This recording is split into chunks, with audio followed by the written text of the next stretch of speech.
नमस्कार दोस्तों, आज हम इस वीडियो में बात करेंगे सामुदायिक स्वास्थ्य अधिकारी संविदा भर्ती 2022। इसके अंदर हमें संविदा पर कर्मचारी लगाए जाएंगे। यह वैकेंसी राजस्थान कर्मचारी चयन बोर्ड जयपुर द्वारा निकाली गई है। इसके अंतर्गत ऑनलाइन आवेदन पत्र आमंत्रित किए जाएंगे। आवेदन पत्र की प्रक्रिया क्या होगी उसकी हम बात करते हैं।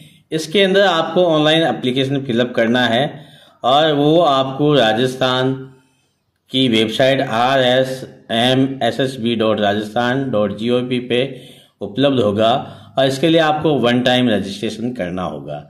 अब हम इसके बात करेंगे, देखिए कि कौन कौन इसके अंदर आप अप्लाई कर सकते हैं। वन टाइम रजिस्ट्रेशन आपको ई-मित्र पे जाके करना है। इसके लिए आपको वन टाइम रजिस्ट्रेशन करना पड़ेगा और उसके बाद आईडी जनरेट होगी। OTR के पश्चात OTR प्रोफाइल में स्वयं के नाम, पता, जन्म दिनांक, लिंग, सेकेंडरी समकक्ष परीक्षा का विवरण, आधार, पैन, ड्राइविंग लाइसेंस आदि के विवरण में संशोधन नहीं किया जा सकता है।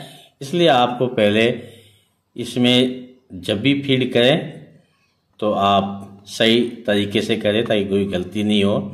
यदि अभ्यर्थी अपना OTR रजिस्ट्रेशन आधार कार्ड, जनाधार के माध्यम से न करके SSO ID के माध्यम से करता है तो उससे सेकेंडरी की अंक तालिका या दस्तावेज अपलोड करना अनिवार्य होगा। अभ्यर्थी को परीक्षा है तो ऑनलाइन आवेदन पढ़ने के पश्चात रिक्रूटमेंट पोर्टल पर उपलब्ध भुगतान सुविधा से परीक्षा शुल्क का भुगतान आवेदन क्रमांक जनरेट करना होगा। उसके बाद ही वो उसकी कितना शुल्क लगेगा वो हम बाद में आगे बात करेंगे। अभ्यर्थी परीक्षा शुल्क जमा करवाने हेतु किसी अन्य पोर्टल या सुविधा का उपयोग नहीं कर पाएंगे। अब आवेदक को आवेदन करने के पश्चात आवेदन क्रमांक आवश्यक रूप से प्राप्त होगा और यदि आवेदन पत्र क्रमांक एप्लीकेशन ID आपकी अंकित या अप्राप्त नहीं है हुआ है तो इसका अर्थ है कि आवेदन पत्र जमा नहीं हुआ है। आवेदन पत्र के PU को आवेदन सबमिट नहीं माना जाएगा, यानी कि आपको आवेदन पत्र जमा ही करना है। इसके लिए आपको हेल्पलाइन नंबर है, ये आपका ई-मित्र हेल्पलाइन नंबर, इस पे आप बात कर सकते हैं या कियोस्क वाले से भी बात कर सकते हैं कि मेरा एप्लीकेशन ID नंबर क्यों नहीं आया।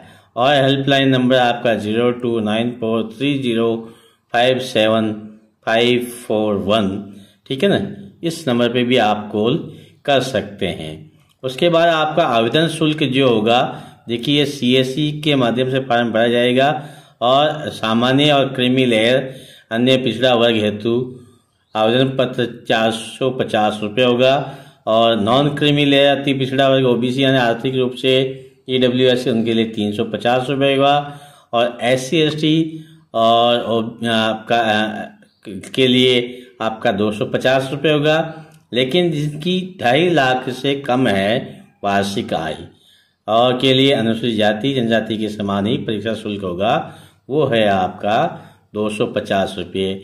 ये आपका परीक्षा शुल्क का ब्यौरा है और फीस एक बार जमा होने के बाद वापस नहीं लौटाई जाएगी। और सभी वर्ग के ऐसे अभ्यर्थी जिनके परिवार की वार्षिक आय 2,50,000 रुपये से कम है वे परीक्षा शुल्क 250 रुपये ही जमा कराते हैं। ऐसे अभ्यर्थी अपने परिवार की वार्षिक आय रुपये से कम होने का सक्षम प्राधिकारी द्वारा जारी आय प्रमाण पत्र, पात्रता की जांच या दस्तावेज के सत्यापन के समय आवश्यक रूप से प्रस्तुत करना होगा। अब इसमें आपका देखिए हर एक वर्ग के अनुसार इसमें वैकेंसीज निकली हुई है जो अपने राजस्थान कर्मचारी चयन आयोग द्वारा निकाली गई है।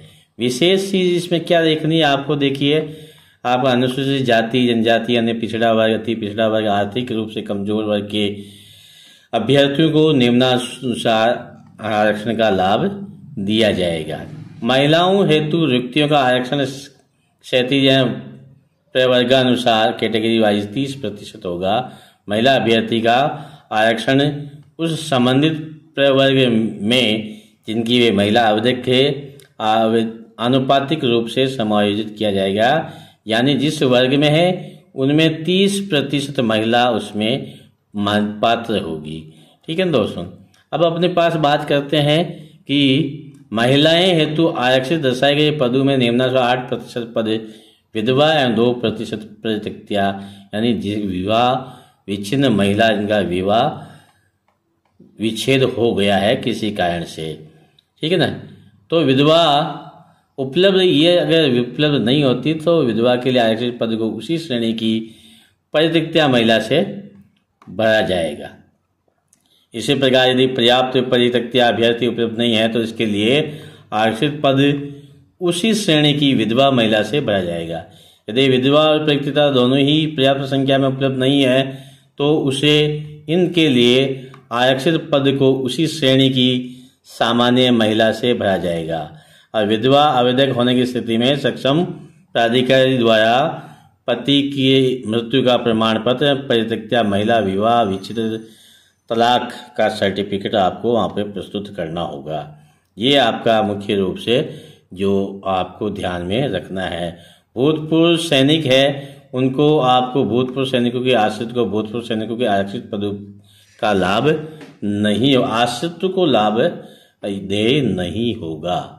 ठीक है ना। लेकिन प्रतिरक्षा सेवा से सेवा मुक्ति के पश्चात किसी आवेदक का चरित्र ऐसा होना चाहिए जो उसे नियोजन के लिए अहर्क बना सके। और भूतपूर्व सैनिकों को आरक्षण राजस्थान सिविल सेवा नियम 1988 के प्रावधान के अनुसार 12.5% के लिए आरक्षित किए गए हैं। इस फील्ड में वो जा सकते हैं। और उत्कृष्ट खिलाड़ी के लिए भी यहाँ पर प्रावधान रखा गया है। उत्कृष्ट खिलाड़ी के लिए आपका रिक्तियों का 2% के अनुसार, कुल रिक्तियों का 2% रिक्तियों के अनुसार आपका आरक्षण देय होगा। इसमें आपका देखिए अंतर्राष्ट्रीय ओलंपिक, एशियन गेम्स, ठीक है ना, और आपका दक्षिण एशियन गेम्स, राष्ट्रमंडल गेम्स, विश्व कप, विश्व चैंपियनशिप, एशियन चैंपियनशिप, अंतर्राष्ट्रीय school games, Asian school games, इनसे अगर गोल्ड मेडल वगैरह मिलते हैं तो उसको उत्कृष्ट खिलाड़ी के रूप में माना जाएगा। और यहाँ पर विशेष दिव्यांग जन जो होते हैं उनके लिए आपको 4% का आरक्षण देय होगा। अब हम बात करते हैं आगे अनुसूचित क्षेत्र के अभ्यर्थियों के विशेष है कि ये राजस्थान के नियमानुसार, सरकार के नियमानुसार होगा। और सबसे बड़ी बात है इसमें जो वेतनमान होगा वो आपका 25,000 प्रति माह होगा। इसमें आपको बॉन्ड भर के देना होगा और आपका ब्रिज कोर्स कंप्लीट हो जाना चाहिए। और इसे बॉन्ड है वो 500 रुपये का non judicial stamp paper duly notarised date C sale serve at SSC HWC after successful completion of bridge course over the period of minimum 5 years। 5 साल का अनुभव पूरा होने के बाद वो इस स्टाम्प पे इसको लिख कर देना होगा।